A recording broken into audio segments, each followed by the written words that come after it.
Hi everybody, my name is Rhys Barber. I'm one of the audiologists here at Audiology Associates. Thanks very much for watching that earwax removal video today. Just myself again today. The lovely Mr. Taylor Green will be back on the screen soon, but he's actually lent me another one of his videos today for me to voice over as well. But this is my patient, the first one here.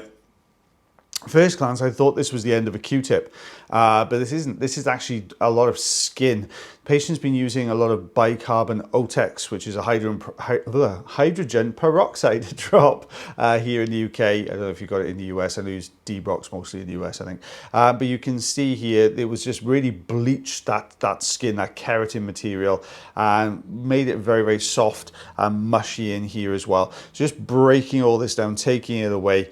Got the fine end on there just to get that little bit away, but you can see it was quite a chunky old piece, but the patient was feeling really, really blocked up, understandably so, because it was just basically completely blocking a deeper section of the ear canal. Now we're in that really bony section of the canal here, so I'm just going to attempt to lift this from the side. If it doesn't want to come, that is absolutely fine, because it's just right down on that really sensitive part of the ear. So I'm not going to push it, because this would, if you touch that part of the ear, it would feel like somebody pinching the sensitive skin underneath your arm there. So it's a really delicate part of the ear. So we're just taking away some of the looser bits here on the surface of the skin. Eardrum looks absolutely fantastic. Patient hearing so much better at this point. They're really, really hearing well.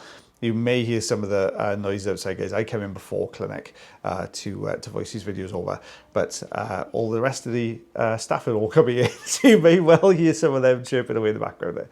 Now, this is one of Taylor's patients here. Now, I haven't seen this one before, so this is new to me. Now, this looks like a fine end to me going in here. Right, so we can see it's quite a crumbly material.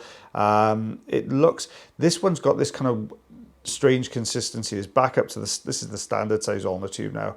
I think they used the fine end. I think he thought it was going to be a lot of skin here at the entrance, so fine end reduces the risk of clarinetting, but it looks like it's all staying together really, really well. Look how that's peeling away there. There's a lot of dead skin keratin here at the entrance of the canal, and then we've got this harder wax further in here.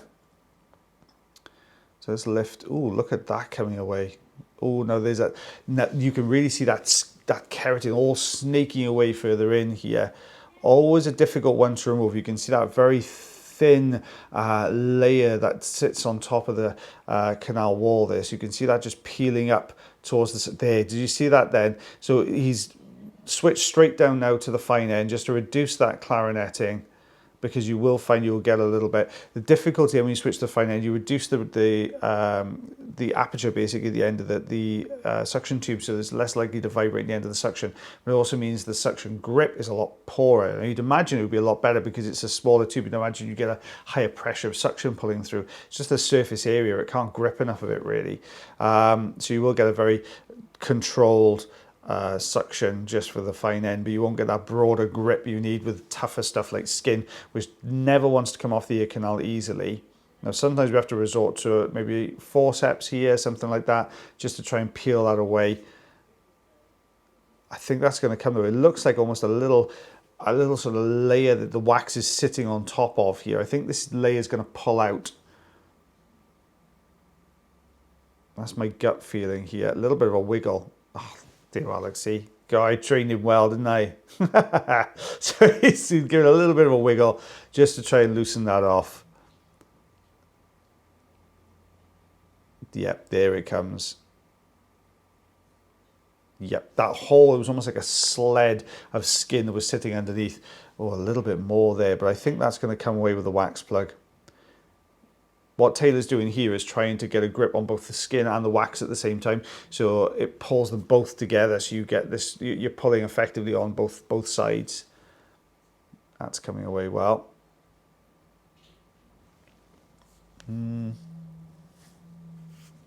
Just pulling. I can see what he's doing. He's lifting that piece from the left-hand side and trying to grip that top section at the same time to do this, to try and get that pull on the whole thing. There we go. Look at that go. All the way out. What have we got? Have we got anything attached to the back end of that? You can see that layer, that grey, beigey colour layer that's just underneath that. So that was that thick keratin layer around that bottom of that plug. this is a very thin layer here at the top. Just going to pull this down.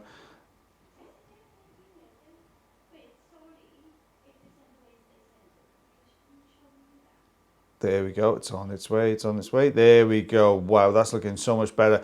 Good job there. That was, do you know what? Some of these wax removals look relatively easy, but they're not. They're actually quite difficult ones to do, especially when there's a lot of skin involved in it, like that one, because you're constantly looking at patient comfort, safety, everything while you're doing that removal. It's not just about getting the wax out, it's also getting the wax out without causing any issues as far as the patient is concerned. So always a little bit more difficult to do. Now this one, a little bit easier because you've got the fine end on here. We've got a good grip on everything here in one go. That whole skin section, the whole keratin section just come away really easily. And you will alternate sometimes between tools, because what you can see here with a keratin section, we've got a wax section, and it looks like another keratin section further in. So we'll see if this comes away with the plug. Good grip, a little bit of a wiggle. Oh, I can't tell from this angle. I'm sort of trying to look around the wax, but I'm not going to look around it. So out that's coming. It's a bit of a tail of skin. Yep, all gone. There we go, looking a lot better. There's the eardrum there, very healthy. So what do we remove here? 4.5 centimeters, 1.75 inches there as well. So a nice, good sort of haul of both skin and wax there all together. Now this patient came through, a lovely lady, came through, she's about to go on holiday, lovely holiday as well. I'm very jealous of this lady's holiday, but she came through, and you can see this very deep keratin plug here. Has been using lots of drops, been getting lots of pain when she gets bathing, showering, anything like that, and that can certainly happen when you get these keratin plugs much deeper in the canal. When you get water in there, it does tend to cause quite a bit of discomfort, but you can see this is purely just skin at the moment, a layer upon layer of skin. This is like a very like early stage of keratosis obturans, that kind of thing. When you start pulling this away, you can see how this has formed with all these sort of wrapped around skin layers all binding together in here. But it does make it a little bit tougher to remove because it's still adhering to the canal wall in places as well, this one. So just getting this away a little bit. That's not quite wiggling out. It's nearly there though. We've almost got it. It's almost got it. Out, that's coming. There we go, lovely. So that's another layer gone. Now we're left with this deeper, thicker layer here. So I'm going to try and loosen this up. Is this going to come away with a bit of suction? Remember what I said about the fine end and the fact that it's great for, you know, stopping clarinetting and things like that, but it doesn't have a really good effect on as far as good suction grip is concerned. But I'm just repositioning everything at the moment, moving everything around. Oh, is this gonna wiggle out if I give this a no? It's just, you can see we're losing grip and it just kind of pulls back into its original position. A little bit more of a wiggle on the side there. I think we've got this bottom section. Yeah, bottom section's come free. Hasn't pulled the whole plug though. So we're going to go back in now and take a look at this plug.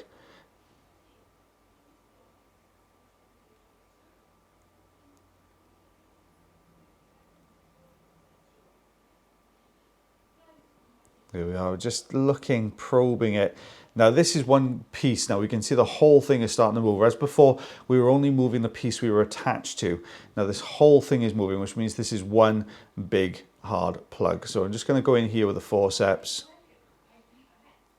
Get a good grip. Now this is where the forceps really work well, is when you get these sort of thicker, harder plugs, especially skin. It works brilliantly on harder skin. Not so much the softer, floppier skin, not so easy to pull that out, but there we go. You can see that whole plug and why this patient was having quite a bit of difficulty. They were actually, when I was pulling that plug away, they were commenting on how that felt as it came away. They were like, oh, I can really feel that. Now my hearing's starting to come back. So really pleased to get that out. So 2 centimeters, I'm gonna go with just over 3/4 of an inch. You could go 13/16 of an inch if you want to be super duper precise. But as always guys, if you did enjoy these videos, you can always like, heart, share, follow and subscribe. If you have any any hearing issues yourself, if you want to come and chat to us about hearing aids, wax removal, anything ear related, you're more than welcome to. Check out the link to our website in the bio. Click on the contact us page, you'll get through to us. You can also see where our clinic locations are as well. But as always, guys, take care of yourselves, take care of your ears, and take care of one another. And I'll see you again real soon. Bye, everyone.